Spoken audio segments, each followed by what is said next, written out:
O desejado de todas as nações. Capítulo 63. Eis que o teu rei virá. Este capítulo se baseia em Mateus capítulo 21, versos 1 a 11, Marcos capítulo 11, versos 1 a 10, Lucas capítulo 19, versos 29 a 44 e João capítulo 12, versos 12 a 19. Alegra-te muito, ó filha de Sião, exulta, ó filha de Jerusalém.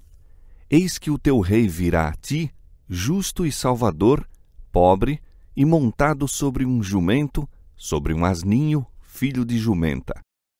500 anos antes do nascimento de Cristo, o profeta Zacarias assim predisse a vinda do rei de Israel. Essa profecia devia então cumprir-se. Aquele que por tanto tempo recusara honras reais, vem agora a Jerusalém como o prometido herdeiro do trono de Davi. Foi no primeiro dia da semana que Jesus fez sua entrada triunfal em Jerusalém. Multidões que haviam afluído a vê-lo em Betânia acompanharam-no ansiosos de lhe testemunhar a recepção. Muita gente se achava a caminho de Jerusalém para celebrar a Páscoa e uniu-se à multidão que acompanhava Jesus. Toda a natureza parecia regozijar-se. As árvores estavam verdejantes e as flores espargiam pelo ar um delicado aroma. O povo achava-se animado de nova vida e alegria. Surgia mais uma vez a esperança de novo reino. Determinado a entrar a cavalo em Jerusalém, Jesus mandara 2 dos discípulos buscarem para ele uma jumenta e seu asninho. Por ocasião de seu nascimento, o Salvador dependeu da hospitalidade de estranhos. A manjedoura em que esteve foi um lugar de descanso emprestado. Agora, se bem que seu seja todo o gado sobre milhares de colinas, depende da bondade de um estranho quanto a um animal em que entrar em Jerusalém como rei. Novamente, porém, se manifesta sua divindade, mesmo nas mínimas instruções dadas aos discípulos para o desempenho desse mandado. Como predissera, foi prontamente satisfeito o pedido. O Senhor os há de mister. Jesus preferiu servir-se do asninho em que nenhum homem jamais montara. Com alegre entusiasmo, estenderam os discípulos suas vestes sobre o animal e sobre ele sentaram o mestre. Até então, Jesus sempre viajara a pé e, a princípio, os discípulos se admiraram de que agora preferisse montar. Mas a esperança lhes raiou no coração ao jubiloso pensamento de que ele estava para entrar na capital, proclamar-se rei e firmar seu poder real. Ao irem cumprir as ordens recebidas, comunicaram sua fagueira esperança aos amigos de Jesus e a excitação espalhou-se por toda a parte, fazendo com que subisse de ponto a expectação do povo. Cristo estava seguindo o costume judaico nas estradas reais. O animal que montava era o mesmo cavalgado pelos reis de Israel e a profecia predissera que assim viria o Messias a seu reino. Logo que ele se sentou no jumentinho, um grande grito de triunfo atroou nos ares. A multidão aclamou-o como o Messias, seu rei. Jesus aceitou agora a homenagem que nunca dantes permitira, e os discípulos consideraram isso como prova de que suas alegres esperanças se realizariam, vendo-o estabelecido no trono. O povo ficou convencido de aproximar-se a hora de sua emancipação. Em pensamento, viram os exércitos romanos expulsos de Jerusalém e Israel mais uma vez nação independente. Todos estavam contentes e excitados, disputavam entre si o render-lhe honras.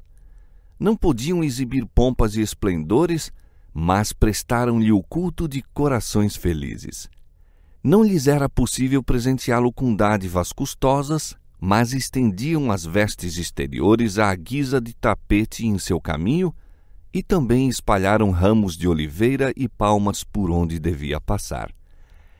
Não podiam abrir o cortejo triunfal com bandeiras reais, mas cortavam ramos de palmeira, os emblemas de vitória da natureza, e os agitavam no ar com altas aclamações e hosanas.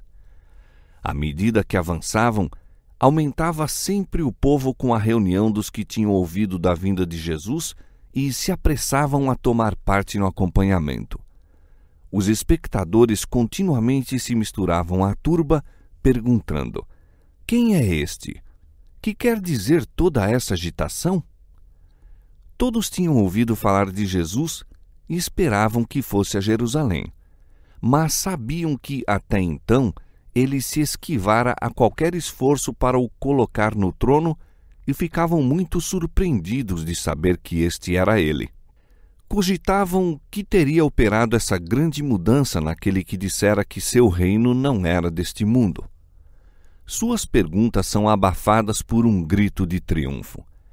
Este é aqui e ali repetido pela turba excitada, acompanhado pelos mais distantes e ecoado pelos montes e vales. E depois acresce a comitiva pelas massas vindas de Jerusalém. Das multidões reunidas para assistir à Páscoa, milhares saem ao encontro de Jesus. Saúdam-no com o agitar das palmas e cânticos sagrados. Os sacerdotes fazem soar, no templo, a trombeta para o serviço da tarde, mas poucos atendem, e os príncipes, alarmados, dizem entre si: eis que toda a gente vai após ele. Nunca dantes em sua vida terrestre permitira a Jesus essa demonstração. Previa claramente o resultado: levá-lo-ia à cruz. Era, porém, seu desígnio apresentar-se assim publicamente como Redentor. Desejava chamar a atenção para o sacrifício que lhe devia coroar a missão para com o mundo caído. Enquanto o povo estava reunido em Jerusalém para a celebração da Páscoa, ele, o Cordeiro de Deus, representado pelos sacrifícios simbólicos, voluntariamente se pôs de parte como oblação. Seria necessário que sua Igreja, em todos os sucessivos séculos, fizesse de sua morte pelos pecados do mundo assunto de profunda reflexão e estudo. Todos os fatos com ela relacionados deviam verificar-se de maneira a ficarem acima de qualquer dúvida. Era preciso, pois, que os olhos de todo o povo fossem então dirigidos para ele. Os acontecimentos que precederam seu grande sacrifício deviam ser de molde a chamar a atenção para o próprio sacrifício. Depois de uma demonstração como a que acompanhou sua entrada em Jerusalém, todos os olhos lhe seguiram a rápida marcha para a cena final. Os acontecimentos relacionados com essa entrada triunfal constituíram assunto de todas as bocas e tornariam Jesus objeto das cogitações de todos os espíritos. Depois de sua crucifixão, muitos recordariam estes fatos relacionados com seu julgamento e morte. Seriam levados a investigar os escritos dos profetas e convencer-se-iam de que Jesus era o Messias, e multiplicar-se-iam em todas as terras os conversos à fé. Nessa triunfante cena de sua vida terrestre, o Salvador poderia haver aparecido escoltado por anjos celestiais e anunciado pela trombeta de Deus.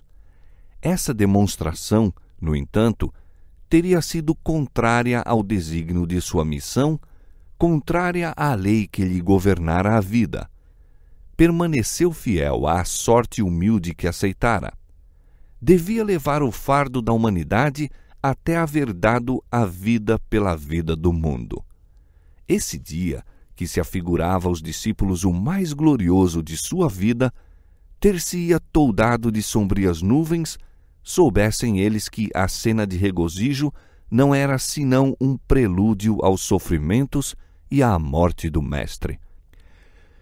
Embora ele lhes houvesse repetidas vezes falado do sacrifício que certamente o aguardava, no alegre triunfo presente esqueceram suas dolorosas palavras e anteciparam-lhe o próspero reino do trono de Davi.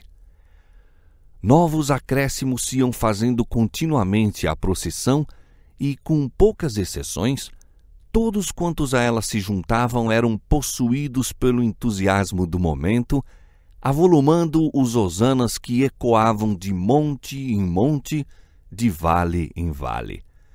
Subiam continuamente as aclamações: Hosana ao filho de Davi! Bendito o que vem em nome do Senhor! Hosana nas alturas! Nunca dantes vira o mundo um cortejo triunfal como esse. Não se assemelhava aos dos famosos conquistadores da terra. Não fazia parte daquela cena nenhuma comitiva de lamentosos cativos como troféus da bravura real. Achavam-se em torno do Salvador os gloriosos troféus de seus serviços de amor pelo homem caído. Estavam os cativos a quem resgatara do poder de Satanás, louvando a Deus por sua libertação. Os cegos a quem restituíra a vista abriam a marcha. Os mudos cuja língua soltara entoavam os mais altos hosanas. Saltavam de alegria os coxos por ele curados, sendo os mais ativos em quebrar os ramos de palmeira e agitá-los diante do Salvador. As viúvas e os órfãos exaltavam o nome de Jesus pelos atos de misericórdia que lhes dispensara. Os leprosos a quem purificara estendiam na estrada as vestes incontaminadas, ao mesmo tempo que o saudavam como o Rei da Glória. Aqueles a quem sua voz despertara do sono da morte tomavam parte no cortejo. Lázaro, cujo corpo provara a corrupção do sepulcro, mas que então se regozijava na força da varonilidade gloriosa, conduzia o animal que Jesus montava. Muitos fariseus testemunhavam a cena e, ardendo de inveja e malignidade, buscavam desviar a corrente dos sentimentos populares. Com toda a sua autoridade, tentaram impor silêncio ao povo, mas seus apelos e ameaças não faziam senão aumentar o entusiasmo. Temeram que essa multidão, na força de seu número, fizesse Jesus rei. Como último recurso, avançaram por entre a turba até onde estava o Salvador e abordaram-no com palavras de censura e ameaça. Mestre, repreende os teus discípulos. Declararam não serem lícitas tão ruidosas manifestações nem permitidas pelas autoridades. Foram, porém, reduzidos ao silêncio pela réplica de Jesus. Digo-vos que, se estes se calarem, as próprias pedras clamarão. Aquela cena de triunfo era designada pelo próprio Deus. Fora predita pelo profeta e o homem era impotente para impedir os seus desígnios. Houvesse o homem deixado de executar seu plano, e ele teria comunicado voz às inanimadas pedras que saudariam seu filho com aclamações de louvor. Ao retirarem-se os mudos fariseus, foram proferidas por centenas de vozes as palavras de Zacarias. Alegra-te muito, ó filha de Sião, exulta, ó filha de Jerusalém. Eis que o teu rei virá a ti, justo e salvador, pobre e montado sobre um jumento, sobre um asninho, filho de jumenta. Quando o cortejo chegou ao cimo da colina e estava para descer para a cidade, Jesus deteve-se e toda a multidão com ele. Perante eles se descortinava Jerusalém em toda a sua glória, nesse momento banhada à luz do sol poente.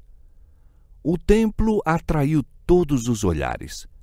Em majestosa suntuosidade, erguia-se ele acima de todos os outros edifícios, parecendo apontar para o céu como a dirigir o povo ao único e verdadeiro Deus.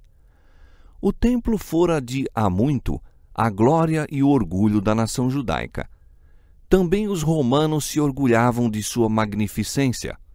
Um rei designado pelos romanos se unira aos judeus para o restaurar e embelezar, e o imperador de Roma o enriquecera com suas dádivas.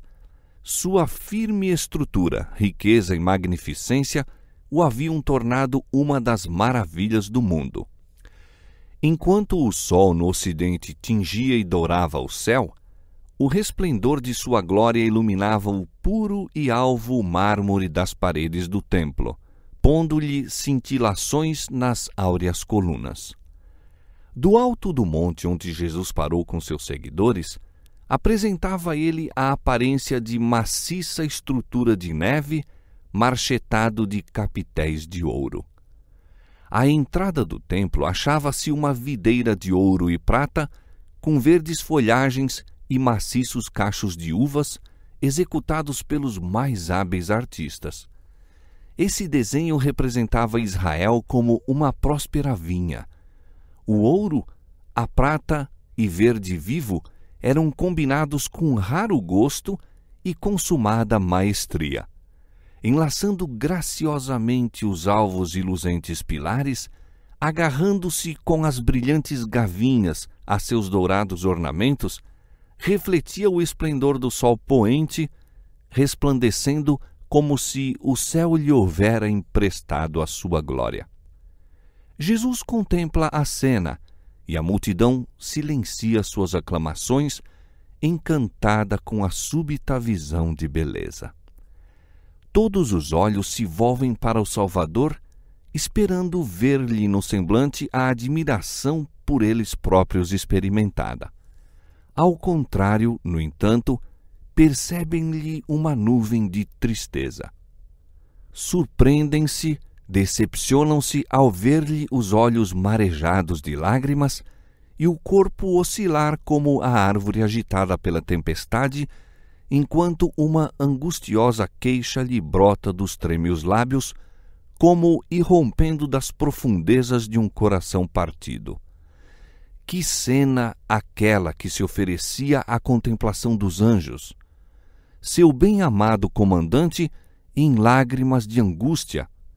Que visão para a alegre turba que, com gritos de triunfo e agitar de palmas, o escoltava à gloriosa cidade, onde, esperavam com ardor, iria ele em breve reinar.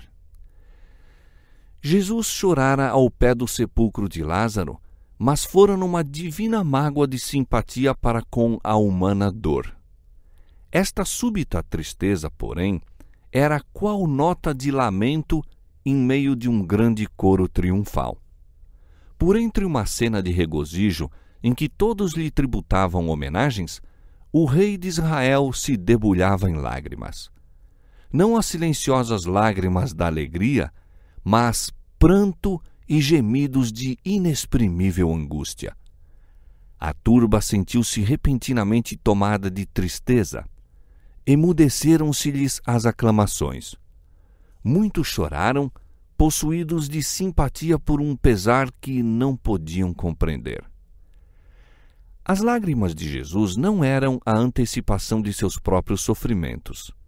Mesmo diante dele, achava-se o Getsêmane, onde em breve o envolveria o horror de uma grande treva. Estava à vista também a porta das ovelhas, pela qual durante séculos haviam sido conduzidos os animais destinados às ofertas sacrificais. Essa porta presto se abriria para ele, o grande Cordeiro de Deus, a cujo sacrifício pelos pecados do mundo apontavam todas essas ofertas. Perto estava o Calvário, cena de sua próxima agonia. No entanto, não foi por causa desses pontos a lembrarem-lhe a cruel morte que o Redentor chorou e gemeu em angústia de espírito. Não era uma dor egoísta a sua. O pensamento de sua própria agonia não intimidava aquela nobre alma pronta para o sacrifício. Foi a vista de Jerusalém que pungiu o coração de Jesus, Jerusalém que rejeitara o Filho de Deus e lhe desdenhara o amor, que recusara ser convencida por seus poderosos milagres e estava prestes a tirar-lhe a vida. Viu o que ela era em sua culpa de rejeitar o Redentor e o que poderia ter sido caso o houvesse aceitado a ele, o único a poder lhe curar a ferida. Viera para salvá-la, como poderia a ela renunciar? Israel fora um povo favorecido. Deus fizera de seu templo a sua habitação. Era formoso de sítio e alegria de toda a terra. Aí se achava o registro de mais de 1000 anos de protetor cuidado e terno amor de Cristo, como o de um pai tratando com um filho único. Naquele tempo emitiram os profetas suas solenes advertências. Ali foram agitados os ardentes incensários, enquanto o incenso, de mistura com as orações dos adoradores, ascendera para Deus. Ali fluíra o sangue dos animais, tipo do sangue de Cristo. Ali manifestara Jeová sua glória sobre o propiciatório. Ali oficiaram os sacerdotes e a pompa do símbolo e da cerimônia havia continuado por séculos. Tudo isso, porém, devia ter um fim.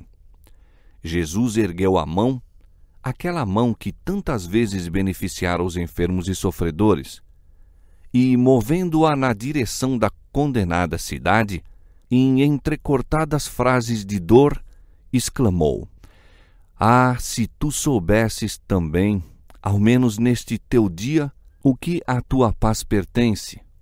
Aí se deteve o Salvador e deixou por dizer qual seria a condição de Jerusalém, houvesse ela aceito o auxílio que Deus lhe desejava dar, o dom de seu bem-amado Filho. Se Jerusalém houvesse sabido o que era seu privilégio saber, e dado ouvidos à luz que o céu lhe enviara, teria permanecido no pé do orgulho de sua prosperidade, rainha de reinos, livre na força do poder dado por seu Deus. Não teria havido soldados armados às suas portas, nem bandeiras romanas tremulando de seus muros. O glorioso destino que felicitaria Jerusalém, houvesse ela aceito o Redentor, surgiu aos olhos do Filho de Deus. Viu que por meio dele seria ela curada de sua grave enfermidade, libertada da escravidão e estabelecida como a poderosa metrópole da terra. De suas muralhas partiria a pomba da paz em direção de todas as nações. Seria ela o diadema de glória do mundo. Mas a brilhante visão do que poderia haver sido Jerusalém se desvanece aos olhos do Salvador. Compreende o que ela é então, sob o jugo romano, sob o desagrado de Deus, condenada ao seu juízo retribuidor. Reata o fio de sua lamentação. Mas agora isto está encoberto aos teus olhos, porque dias virão sobre ti, em que os teus inimigos te cercarão de trincheiras e te sitiarão, e te estreitarão de todas as bandas, e te derribarão a ti e aos teus filhos que dentro de ti estiverem. E não deixarão em ti pedra sobre pedra, pois que não conheceste o tempo da tua visitação. Cristo veio para salvar Jerusalém com seus filhos, mas o orgulho farisaico, a hipocrisia, a inveja e a maldade o impediram de realizar seu desígnio. Jesus sabia a terrível retribuição com que seria visitada a condenada cidade. Viu Jerusalém cercada de exércitos, os sitiados habitantes levados à fome e à morte, mães alimentando-se do corpo morto dos próprios filhos, e tanto pais como filhos arrebatando um ao outro o último pedaço de pão, destruída a afeição natural pelas corrosivas angústias da fome. Viu que a obstinação dos judeus, segundo se evidenciava no rejeitar da salvação por ele oferecida, os levaria também a recusar submissão aos exércitos invasores. Contemplou o Calvário, no qual havia de ser erguido, tão densamente coalhado de cruzes como de árvores uma floresta. Viu os infelizes habitantes sofrendo em instrumentos de tortura e mediante crucifixão, destruídos os belos palácios, o templo em ruínas e de seus maciços muros, nem uma pedra deixada sobre outra, enquanto a cidade era arada como um campo. Bem podia o Salvador chorar em face de tão terrível cena. Jerusalém fora a filha de seus cuidados, e como um terno pai pranteia um filho extraviado, assim chorava Jesus sobre a bem-amada cidade. Como posso renunciar a ti? Como te posso ver votada à destruição? Deverei deixar-te encher o cálice de tua iniquidade? Uma alma é de tanto valor que, em comparação com ela, os mundos desmerecem até a insignificância. Mas ali estava toda uma nação para se perder.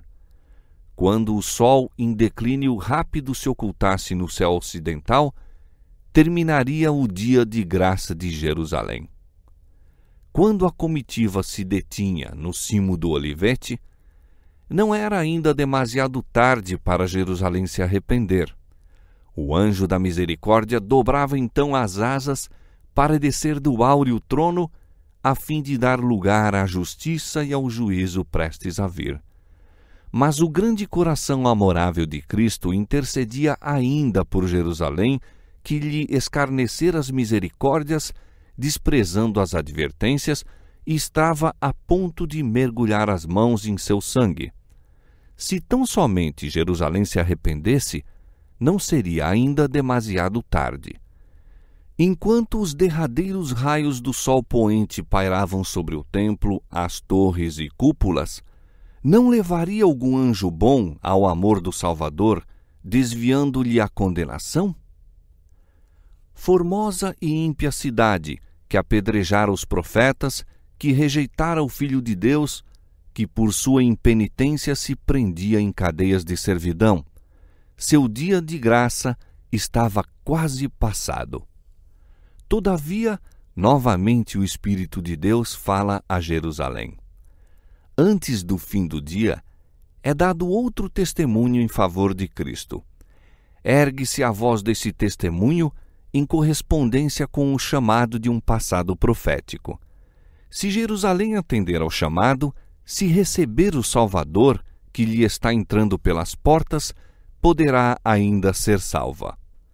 Aos ouvidos dos guias em Jerusalém, chegam as notícias de que Jesus se aproxima da cidade com grande ajuntamento de povo. Mas eles não têm bom acolhimento para oferecer ao Filho de Deus. Saem-lhe ao encontro com temor, esperando dispersar a turba. Quando o cortejo está para descer o Monte das Oliveiras, é interceptado pelos principais. Indagam a causa do tumultuoso regozijo. Ao perguntarem, quem é este? Os discípulos possuídos de inspiração respondem. Em eloquentes acentos repetem as profecias concernentes a Cristo. Adão vos dirá, é a semente da mulher que há de esmagar a cabeça da serpente. Perguntai a Abraão, ele vos afirmará. É Melquisedeque, rei de Salém, rei da paz. Dir-vos-á Jacó, é Siló, da tribo de Judá. Isaías vos declarará, Emanuel, maravilhoso, conselheiro, Deus forte, Pai da eternidade, príncipe da paz. Isaías capítulo 7, verso 14, capítulo 9, verso 6. Jeremias vos há de asseverar, o renovo de Davi, o Senhor, justiça nossa. Afirmar-vos-á Daniel, é o Messias. Oséias vos dirá, é o Senhor, o Deus dos exércitos, o Senhor é o seu memorial. Oséias 12, 5. Exclamará João Batista, eis o Cordeiro de Deus que tira o pecado do mundo. O grande Jeová proclamou de seu trono, este é o meu Filho amado. Nós, seus discípulos, declaramos, este é Jesus, o Messias, o príncipe da vida, o Redentor do mundo. E o príncipe das potestades das trevas o reconhece dizendo, bem sei quem és, o Santo de Deus. Marcos 1, 24.